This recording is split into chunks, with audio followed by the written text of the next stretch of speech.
2월 24일 금요일 아침 묵상의 시간입니다. 오늘 우리에게 주시는 하나님 말씀은 신약성경 마태복음 13장 31절에서 33절까지 말씀입니다. 또 비유를 들어 이르시되 천국은 마치 사람이 자기 밭에 갖다 심은 겨자씨 한 알 같으니 이는 모든 씨보다 작은 것이로되 자란 후에는 풀보다 커서 나무가 되매 공중의 새들이 와서 그 가지에 깃들이느니라.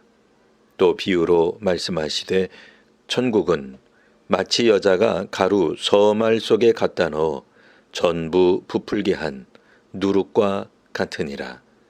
아멘. 예수께서는 계속해서 비유로 말씀하셨습니다. 오늘 본문에는 예수께서 하신 겨자씨와 누룩 비유가 나옵니다. 오늘 언급되는 겨자씨와 누룩은 모두 천국에 대한 비유로 사용되고 있습니다. 먼저 겨자씨입니다.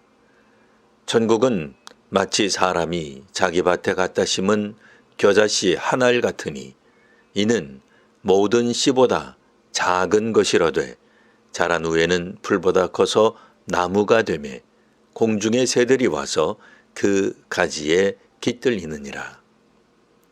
여기서 겨자씨는 모든 씨보다 작습니다. 작은 겨자씨가 자라 나무가 됩니다. 그 나무는 새들이 깃들 정도로 크게 자랍니다. 예수님도 제자들도 출발은 모두 작았습니다. 겨자씨 한 알은 분명 다른 씨보다 작습니다. 겨자씨 한 알은 아무도 주목하지 않아도 이상하지 않습니다. 예수님과 12제자 그리고 그 뒤를 따르는 이들을 합쳐도 하나님 나라를 선포하는 공동체는 보잘것없어 보입니다. 140년 전뿐 아니라 지금도 이 땅의 신앙 공동체인 한국교회는 여러 면에서 강하지 못합니다. 크기를 자랑하는 대형 교회들이 없는 것은 아니지만 사회 전반에 걸쳐 한국교회는 높은 관심과 존경의 대상이 아닙니다. 한국 사회의 중심도 아니며 강한 영향력을 끼치지 못합니다. 이런저런 이유로 한국 사회는 한국 교회에 대해 낮은 신뢰도 점수를 매깁니다. 당시 유대 사람과 사회는 예수님과 제자들에 대해 겨자씨 한 알 정도의 평가를 하였습니다. 예수님께서는 당시 사람과 사회의 평가를 겨자씨 한 알로 묘사하셨습니다. 천국에 대한 복음과 선포는 당시 사람과 사회에서 그다지 인정받지 못했습니다. 하지만 사람들이 보는 것과 달리 겨자씨는 훗날 성장하여 큰 나무가 됩니다. 그러니 제자들은 당시 사회적 평가에 너무 흔들릴 필요가 없습니다. 지금은 미약하나 훗날 성장할 것입니다. 냉정한 사회적 평가 때문에 제자들 스스로 천국과 복음을 포기해서는 안 됩니다.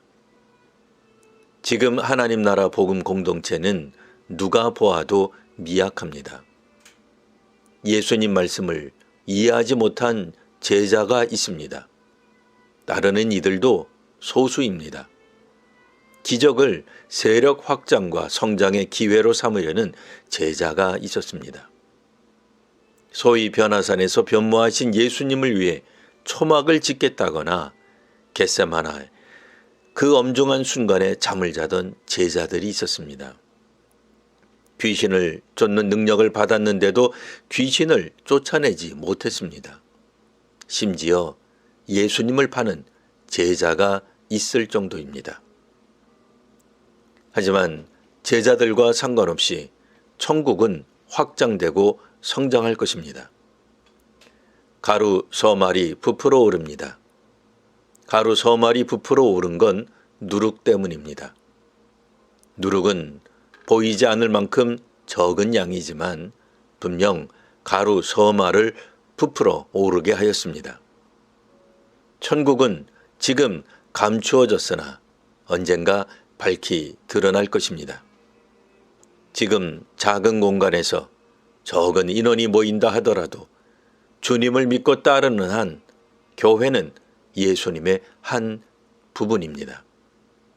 그곳이 지하이든 선교지이든 그 땅 사람과 사회가 주목하지 않더라도 성도와 교회는 천국을 소망하며 복음을 끝까지 전할 필요가 있습니다. 우리 평생에 작은 겨자씨와 누룩이라 하더라도 하늘나라 복음을 증언하며 선교하는 성도와 한국 교회가 되시기를 기원합니다. 기도하겠습니다. 하나님, 예수께서 복음을 전하실 때 시작은 미약하였음을 읽었습니다.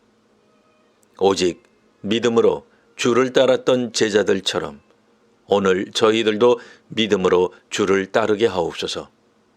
규모가 작더라도 사회적 평판이 높지 않더라도 중도에 포기하지 않고 끝까지 주님을 따르며 복음을 전하는 교회가 되게 하옵소서.